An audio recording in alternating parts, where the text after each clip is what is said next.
Padre amado, queremos pedirte primero que nada que tu Espíritu se mueva el día de hoy en este lugar, Señor.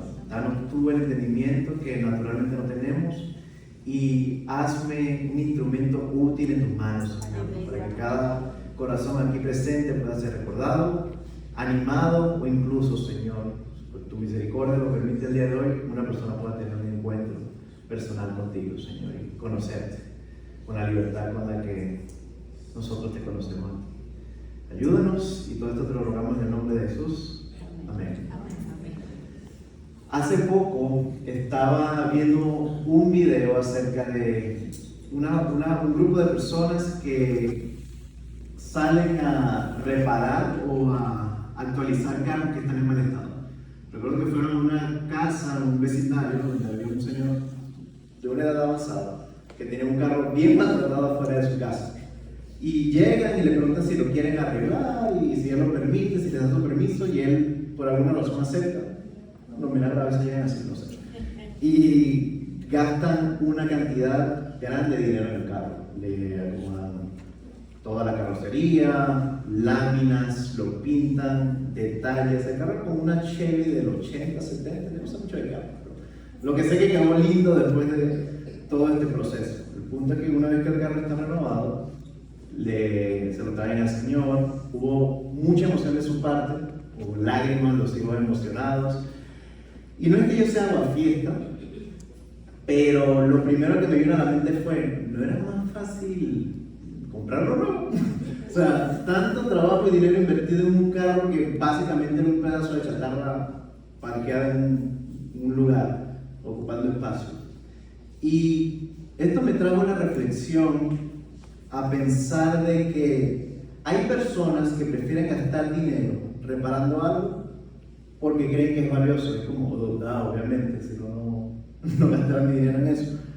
Pero en vez de comprar algo nuevo, tú prefieres invertirle tiempo a algo que tú le tienes cariño, algo que ese objeto tiene tu amor, una manera u otra.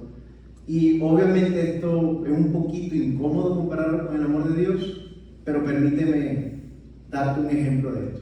Dios nos ama a nivel de hacernos nuevos a pesar de estar completamente dañados por el pecado. Dios nos renueva en su infinito amor sin tener que hacerlo, y esta tarde intentaremos ver cómo en el libro de Tito este ejemplo se repite. Una vez más, espero que el Señor hoy nos dé la sabiduría suficiente para poder ver una vez más el gran amor que Él derrama por nosotros todos los días. Por eso el mensaje de hoy es titulado El Dios que hace todo nuevo. Lo estudiaremos a partir del libro de Tito. El libro de Tito es una carta bien cortita del Nuevo Testamento que el apóstol Pablo se le envía a este joven llamado Tito, que está ubicado en una isla griega.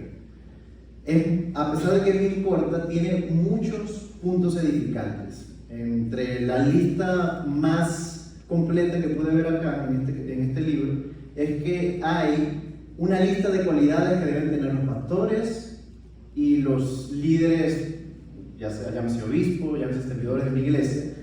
Hay también una explicación a detalle, que fue lo que más me impresionó en un contenido tan corto, de la gracia redentora del Señor. Y finalmente hay una exhortación a vivir moralmente conforme a lo que profesamos ver, o sea, dignamente en respuesta al amor de Cristo y su sacrificio en la cruz.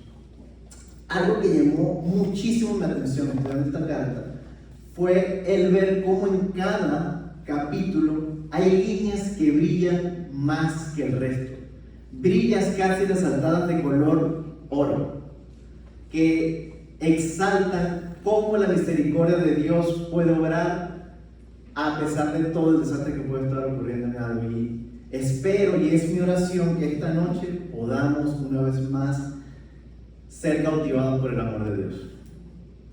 Así que el punto número 1 para el día de hoy sería recordar las promesas de Dios y el poder que en ellas residen. Pablo empieza esta carta recordándole a Tito que la fe y el evangelio número 1 son verdad. Luego, que el mensaje de la vida eterna es acerca de las promesas de Dios y que Dios no miente. Esto lo dice en el verso 2. Y que el mandato de Dios es manifestar estas verdades a través de la predicación del Evangelio. Y que de hecho, dicho sea de paso, que el canal que Dios designó para reconciliar al pecador con Él es a través del mensaje que sí nos encomendó a nosotros, sus siervos. Pablo empieza esta carta recordándonos quién es Dios. Y en un versículo y medio solamente nos resume la seguridad inconmovible que nos mantiene gozosos, venga lo que venga. Lean conmigo en el versículo 1 de Tito. Conforme a la fe de los escogidos de Dios y el conocimiento de la verdad, que es según la piedad, en la esperanza de la vida eterna, la cual Dios, que no miente, prometió desde antes del principio de los siglos. En pocas palabras, el Señor, cuya palabra es verdad y ley, prometió la vida eterna, y esa vida está manifestada el día de hoy y al alcance de todos nosotros en Jesús. Amén. Qué buena manera de empezar una carta, hermanos. Aquí reside la fuerza y la tenacidad del apóstol, en que no existe nada en el mundo que pueda anular la promesa entregada por el Dios que no puede mentir. Este es el tipo de convicción que hace que, aunque suframos por predicar el Evangelio, lo podamos soportar todo, porque al final, después de todo, en Cristo somos más que vencedores. Y hemos estado estudiando en Filipenses. Si recuerdan que el apóstol Pablo está apresado, que él ha sufrido muchísimo y ha narrado la cantidad de azotes que le han dado, los peligros de muerte. Y nos dice esto. Qué buena manera de saber que Dios nos da incluso ese poder para nosotros soportar los momentos difíciles. Este es el tipo de convicción que tiene el apóstol Pablo y nos está compartiendo. Pero hay algo que quiero agregar también. Como si esto no fuera suficiente, el apóstol, luego de haber exaltado a Dios, va más allá. Le recuerda al joven Tito su identidad en Cristo. Ya conmigo. Y Tito, verdadero hijo en la común fe. Gracia, misericordia y paz de Dios Padre y del Señor Jesucristo, nuestro Salvador. Hermanos, qué hermoso es cuando nos recuerdan que tenemos un Padre celestial en nosotros. Un Padre que nos reconcilia con Él, que nos cuida con su amor perfecto y nos da su paz. Y que promete estar con nosotros siempre hasta el fin del mundo. Yo creo que no hay mayor gozo para el ser humano que tener certeza de estar reconciliado con su Hacedor, de saber que es hijo del Rey. Y yo no sé cómo pudo haber venido alguno de ustedes el día de hoy. No sé si están en un momento de prueba, de aflicción, tristes o con gozo, pero hay algo seguro. Para aquellos que somos hijos de Dios, siempre hay una razón para venir a adorarle. Como cantamos hace un rato, podemos exaltarnos en la tristeza, pero también en la alegría. Y esa es la belleza del Evangelio. Y así comienza este libro, con estas hermosas palabras de ánimo, pero preparándonos para un terreno fuerte, para una fuerte exhortación, pero tan necesaria el día de hoy. A partir del verso 5, se usa un lenguaje diferente. Comenzamos con gracia, con dulzura, pero aquí viene algo que yo mismo catalogo un lenguaje de guerra. Una exhortación a no bajar la guardia y a recordar que el suelo que estamos pisando no es el cielo aún, que hay trabajo arduo y difícil por hacer. En lo que resta del capítulo de esta epístola, tenemos instrucciones detalladas de cuál debe ser el carácter de un pastor de la iglesia, como ya mencioné antes. Y en contraparte hay una advertencia para estar siempre pendientes o cuidarnos de aquellos que pervierten la verdad del Evangelio. Se usan palabras un poco fuertes que usted luego puede profundizar en su casa. Sin embargo, si analizamos el contenido restante de esta epístola o de este capítulo 1, hay un mensaje claro. Creta, que era una isla griega, el lugar donde se encuentra Tito, el nombre de esta carta, no es un lugar muy bueno, no un buen terreno. Es una isla gentil, obviamente pagana, pero con mala fama incluso dentro del contexto gentil. Imagínense la zona de peor fama de su país. Imagínense ese pueblo del que todo el mundo va y sale hablando cosas no muy buenas. Se quejan y nadie quiere ir. Eso era Creta. Y De hecho, el apóstol Pablo ni siquiera niega la mala fama de esta isla. Y yo quiero que lean conmigo en el versículo 12 y 13. Fue precisamente uno de sus propios profetas el que dijo: los cretenses son siempre mentirosos, malas bestias, glotones perezosos. Él está citando aquí solamente a alguien que es oriundo de Creta, perdón. Pero luego, el versículo 13 sí son las palabras del apóstol Pablo, y miren lo que dice. Y es verdad. Wow. Por eso repréndelos con severidad, al fin de que sean sanos en la fe. Gracias por tanto, señor apóstol Pablo. Gracias por defender tanto a los cretenses. Sin embargo, a primera vista puede parecer un mensaje duro.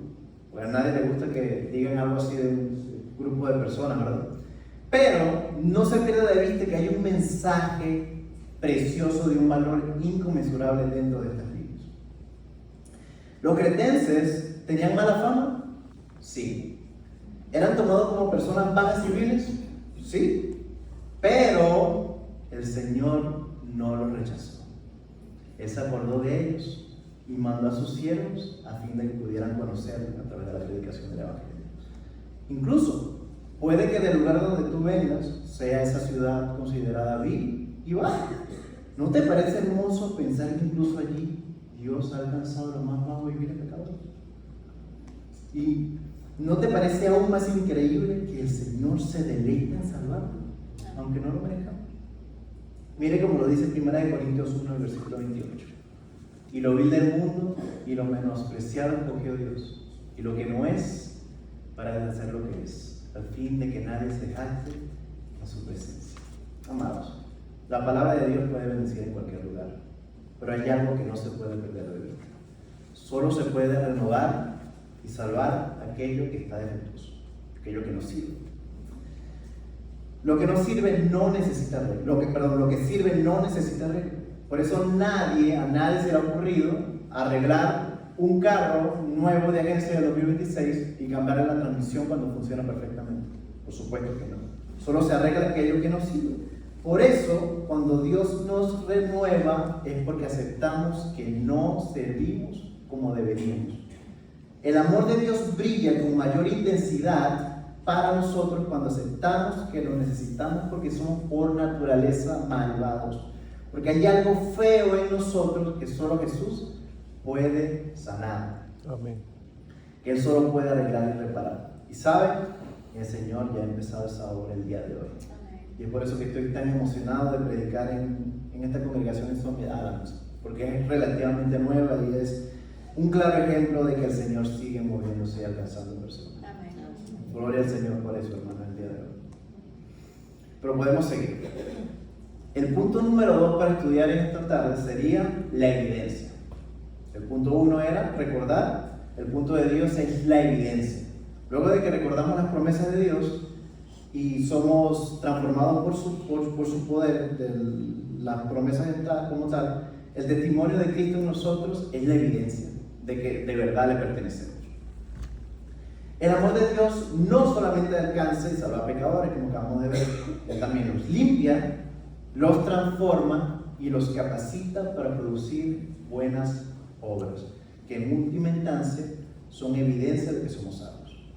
El capítulo 2 de esta carta nos desafía con varias exhortaciones que, si siguiera la estructura de un reporte militar de guerra, tal como dije al principio, esta sería la orden, el comando que Pablo le da a Tito. Mire cómo lo dice el verso 1 del capítulo 2. Pero tú, Tito, tú habla lo que está de acuerdo con la sana doctrina. Y verá, hay veces que la verdad debe ser presentada con firmeza, no con violencia, sino con firmeza y como Biblia.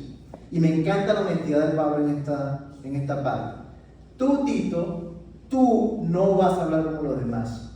Tú habla conforme a lo que has aprendido del Señor. Habla conforme a la sana doctrina y no tengas miedo de defenderla, aunque el mundo te condene por ello. Es una orden desafiante, claro que sí, pero tan necesaria para nosotros el día de hoy. ¿Cuántas palabras salen de nuestra boca que están lejos de la verdad de Dios?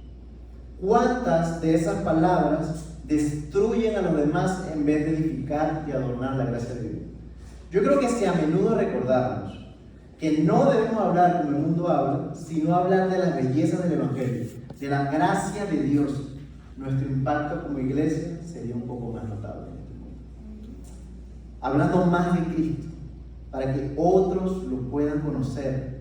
Y es probablemente esta sea la razón por la cual abre este capítulo con la orden de hablar conforme a la sana doctrina.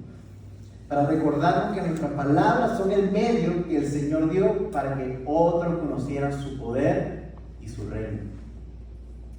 Ahora, del verso del 2 al 8, hay una lista que detalla cuál debe ser nuestro comportamiento como cristianos maduros en la fe. Me encantaría leerlos, pero no vamos a tener tiempo. Así que ustedes pueden, ya tienen un devocional esta semana para hacer con su familia, porque es bueno leer estos versículos para verte en el espejo de Jesús, para ver qué cosas hay en nosotros que no encajan. Sin embargo, son una especie de exhortación a que todo aquel que cree el mensaje de la cruz debe ser enseñado a vivir dignamente en respuesta a Él. No podemos ser iguales. Porque nosotros, por naturaleza, vivimos en contra de los deseos de Dios. Pero no se pierda esto. En estos versos se enumeran todo tipo de personas concebibles. Ancianos, jóvenes, adultos, esclavos y libres. Pero todos tienen algo en común. Naturalmente, ninguno de nosotros sabe cómo vivir conforme a los designios de Dios. Debemos ser enseñados, debemos ser constantemente expuestos a cómo debemos vivir, especialmente con el ejemplo. Mira cómo lo dice el verso 7 y 8. Presentándote tú, está hablando de Tito, tú Tito, preséntate en todo como ejemplo de buenas obras, en la enseñanza mostrando integridad, seriedad, palabra sana, otra vez, e irreprochable, de modo que el adversario se avergüence y no tenga nada malo que decir de vosotros. Verá, el cristianismo siempre va a tener oposición, pues estamos en una guerra espiritual, en un mundo anti-Dios, pero el simple hecho de pensar de que si nos mantenemos firmes e irreprensibles, a través de nuestro testimonio podemos dar gloria a Dios y además llenar de vergüenza a nuestros opositores es sumamente maravilloso. ¡Qué promesa! ¡Qué promesa! Incluso lo llevo más allá, quizá y hasta los convenza de que lo que profesamos creer es verdad. Amados, siempre recordemos que los embajadores de Cristo, que somos embajadores de Cristo, y que la única oportunidad que muchos a nuestro alrededor tendrán de conocer a Dios somos nosotros. No hay que perder eso de vista, jamás. Sin embargo, y siempre hay una realidad que no podemos ignorar. A pesar de que Tito, Pablo o incluso algunos de los nuestros pueden ser tremendos ejemplos de cristianos, no siempre actuamos como deberíamos. Y esa es la parte incómoda de esto. Por eso creo que el peso de la exhortación no recae en el verso 7, cuando le dice a Tito que se presente todo de buena obra, sino en los siguientes que vamos a leer. Porque la gracia de Dios se ha manifestado para la salvación de todos los hombres, enseñándonos que, renunciando a la impiedad y a los deseos mundanos, vivamos en este siglo sobria, justa y piadosamente, aguardando la esperanza bienaventurada y la manifestación gloriosa de nuestro Señor y Salvador Jesús, quien se dio a sí mismo por nosotros para redimirnos de toda iniquidad y purificar para sí un pueblo propio, celoso de buenas obras. Yo quiero que entienda algo. La lista que se presenta en este versículo 2 es larga y desafiante. Incluso yo sería un hipócrita si le digo que todos los días de mi vida vivo conforme a estas verdades. Pero he aquí donde la luz de este pasaje cautiva mi corazón una vez más. Otra pincelada dorada de la gracia de Dios. Al fin de cuentas, ¿quién es el ejemplo perfecto que jamás debemos perder de vista? Jesús. El del Señor Jesucristo. Así es. No hay ni habrá más humilde, más justo, más sobrio, más prudente, más santo ni más amoroso que Él. Por eso cuando digo que el peso de la exhortación recae en estos versículos, es porque la gracia de Dios se ha manifestado para salvación de todos los hombres. Yo estoy convencido de que el autor apela a la gracia divina para recordarnos que nuestro carácter no nos salva, porque somos falibles, porque no damos la talla ni siquiera en nuestros mejores días.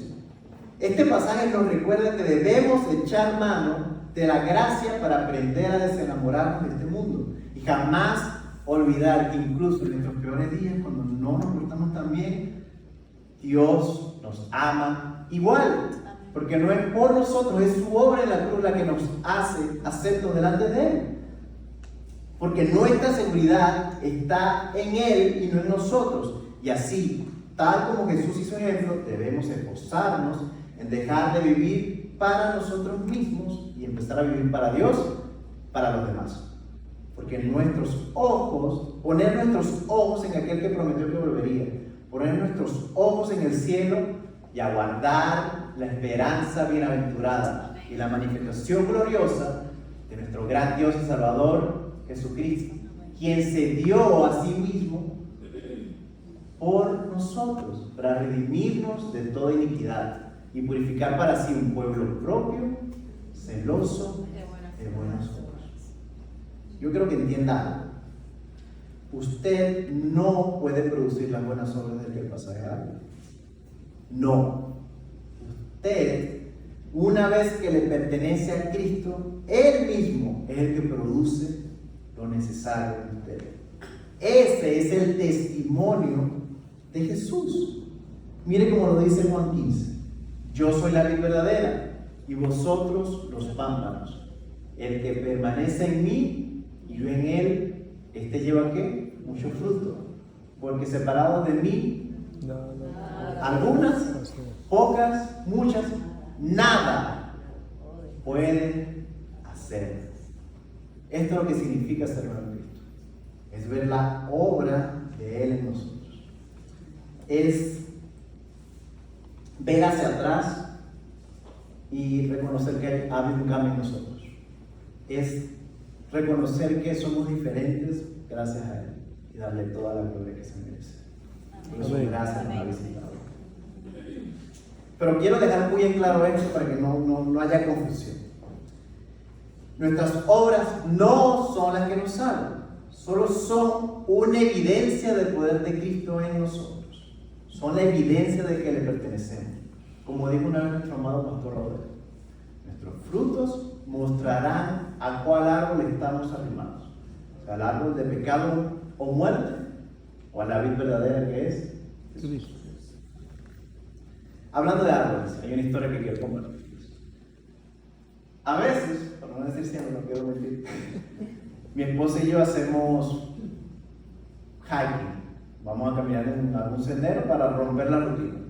Recuerdo que hace unos meses fuimos a caminar en un parque en Kiev. Nos paramos bien temprano y dijimos, vamos a hacer el devocional allá en la naturaleza. Bueno, vamos a hacer algo diferente.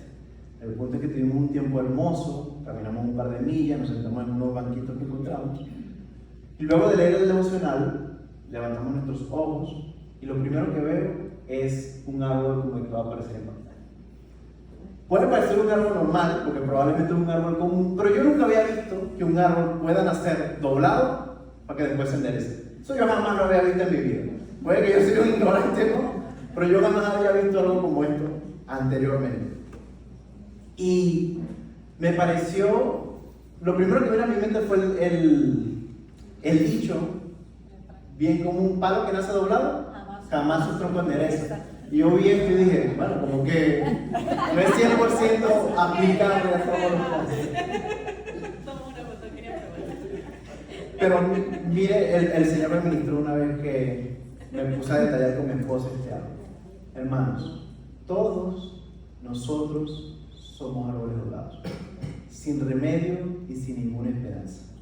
Pero nuestro Dios, el Dios de lo imposible, hace lo que nosotros no podemos.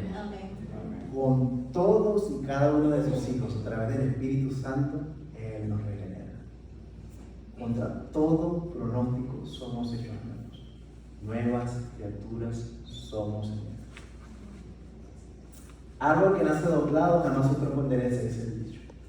Y yo le agregaría ahora la corrección que nos da la Biblia.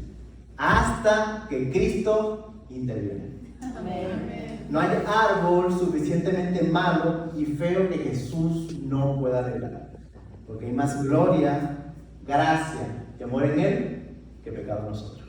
Amén. Sin embargo, algunos de ustedes pueden objetar el día de hoy. ¿Ok? Está bien, Manuel. En Jesús somos hechos nuevas criaturas. Él tiene el poder de hacer lo imposible, de transformarnos. Pero entonces, ¿por qué no nos quita la parte doblada del árbol? ¿Para qué? Si Él es tan poderoso y puede hacer todo, ¿para qué dejar entonces la parte fea? Es una buena pregunta, ¿verdad? A lo que yo le respondería de dos maneras. La primera es, aún estamos viviendo en un cuerpo mortal. ¿Ya hemos sido salvados? Sí, pero aún no estamos en gloria. Ya no estamos bajo la maldición del pecado, sí, pero aún nos afectan sus consecuencias. Lo que el pastor Paul Tripp llama el ahora y el todavía no. Estamos en el ahora recibiendo la gracia, pero aún no estamos con el Señor en el cielo, aún no estamos glorificados, con el cuerpo glorificado. Pero no se pierda de vista esto, ese momento no ha llegado aún, pero no se apure. El Dios que no puede mentir lo prometió y va a pasar. Así que esperen Dios. Va a llegar el día donde Él va a extirpar todo lo feo que hay en usted. Amén. Y la segunda razón es por la misma por la que el Señor nos salva, pero no nos da amnesia. Permíteme repetir eso. El Señor te salva y te hace libre, pero no te da amnesia. A ti no se te va la memoria una vez que el Señor te salva. Puede ser que sí, ya no tienes vergüenza, ya vives en libertad, pero aún te acuerdas de todas las cosas que hiciste. ¿Por qué? Y yo creo que es para nuestro bien. Mira, el pecado nos ha estropeado completamente. Y este hombre pecaminoso tiene la tendencia de olvidar de donde Dios lo sacó. Tiende a olvidar que es tan pecador como el resto de las personas que caminan en el planeta Tierra y a creerse mejor que los demás. Por eso, el Señor en su infinita sabiduría decidió dejarle a usted ese trozo de tallo dorado, para que jamás olvide de dónde viene y no olvide que es salvo por la obra completa de Dios para su gloria. Nunca lo olvide. Mire como incluso lo dice el capítulo 3 de Tito, en otra inefable presentación de la fidelidad de Dios y el amor de Cristo. Que a nadie difamen, si hay una exhortación, que no sean pendencieros, sino amables, mostrando toda mansedumbre para con todos los hombres. Porque nosotros también éramos en otro tiempo insensatos, rebeldes, extraviados, esclavos de concupiscencia y deleites diversos, viviendo en malicia y envidia, aborrecibles, aborreciéndonos unos a otros. Pero cuando se manifestó la bondad de Dios, nuestro Salvador, y su amor para con los hombres, nos salvó. ¿No por qué? No por obras de justicia que nosotros hubiéramos hecho, sino por su misericordia, por el lavamiento de la regeneración y por la renovación del Espíritu Santo, el cual derramó en nosotros, no poca, sino abundantemente por Jesucristo nuestro Salvador, para que justificados por su gracia viniésemos a ser herederos conforme a la esperanza de la vida eterna. Lo que esto me lleva al punto número 3 del día de hoy, el último: la humildad. La fe verdadera es humilde y en todo le da la gloria a Dios. Hermanos, la fe verdadera es anti-orgullo, no es altiva, no se engrandece y no nos engrandece a nosotros mismos. Incluso es absurdo creernos mejor que los demás cuando ni siquiera nos podemos salvar a nosotros mismos. Al contrario, la fe verdadera es humilde porque reconoce que la obra es de Dios. Y eso es lo que hace que nuestros corazones se derritan cuando entendemos el gran precio que le costó a nuestro Dios salvarnos. Todas las exhortaciones de este libro de Tito tienen que estar sazonadas con el amor y la humildad. Jamás debemos reprender a alguien desde el enojo y el orgullo.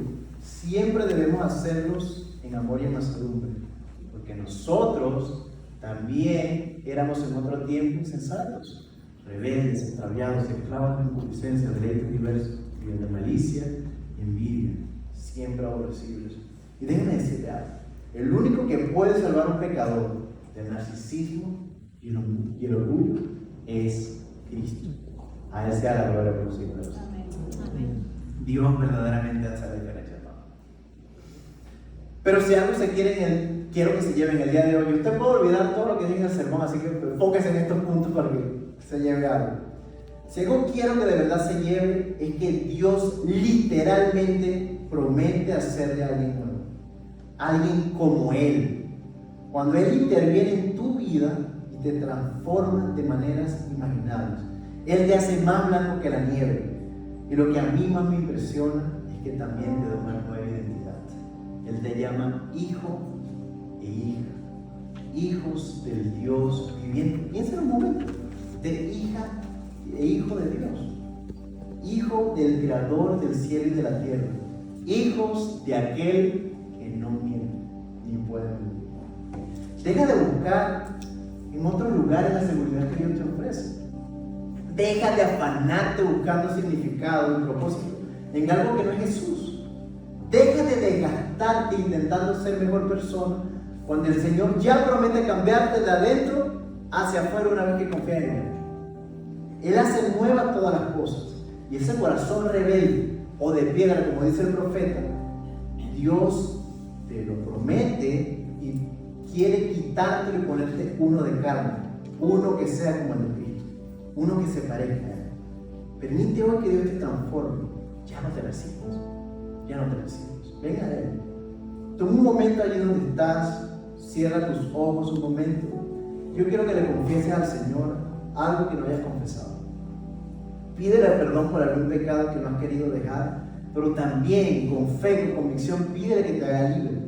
Dios, hazme libre de este pecado con el que he estado batallando tanto tiempo. Pídele que te recuerde una vez más que en Él estás seguro y que una vez que le perteneces, nada puede separarte de su amor. Ya has sido hecho nuevo en el Señor. Mira como Él mismo te lo recuerda en Apocalipsis 21. Y oí una gran voz del cielo que decía: he aquí el tabernáculo de Dios con los hombres, y Él morará con ellos, y ellos serán su pueblo. Dios mismo estará con ellos como su Dios, y enjugará a Dios toda lágrima de los ojos de ellos, y no habrá muerte, ni más llanto, ni más clamor ni dolor, porque las primeras cosas pasaron. Y el que estaba sentado en el trono dijo: he aquí, yo hago nuevas todas las cosas. Y me dijo: escribe, porque estas palabras son fieles y verdaderas. Y me dijo: hecho está. Yo soy el alfa y el omega, el principio y el fin. Al que tuviere sed, yo le daré gratuitamente de la fuente del agua de vida. Y el que venciere, heredará todas las cosas. Yo seré su Dios y Él será mi hijo. Si hoy nos acompaña alguien que aún no ha rendido su vida a Jesús, hoy es el día. El Señor te llama y quiere salvarte. Quiere que goces de estas extraordinarias y hermosas promesas. Ven a Él el día de hoy. No es casualidad que hoy estés aquí. Da el paso de fe y permite que Jesús te sorprenda. No te va a arrepentir. No espere más. Dios te llama. Él te ama y te lo quiere demostrar. Oremos. Padre amado, gracias por todo el amor, Señor, que derramas todos los días de nuestra vida, Señor. Yo te pido en el día de hoy, Señor, que nos sigas transformando, Señor. Dice tu palabra que aquel que empezó tan buena obra en nosotros, Señor, es bueno y fiel para terminarla, ¿verdad? Así que, Señor, recuérdanos hoy quiénes somos en ti, Señor, y que es verdad que tú nos amas, Padre. Es verdad que no hay nada en el mundo que nos pueda separar de tu amor, Señor, y que no hay que buscar más, Señor. La respuesta está en ti. Gracias por lavarnos y hacernos tus hijos, Señor, y todo esto te lo agradecemos, te lo rogamos en el nombre santo y poderoso de Jesús. Amén. Iglesia, terminamos.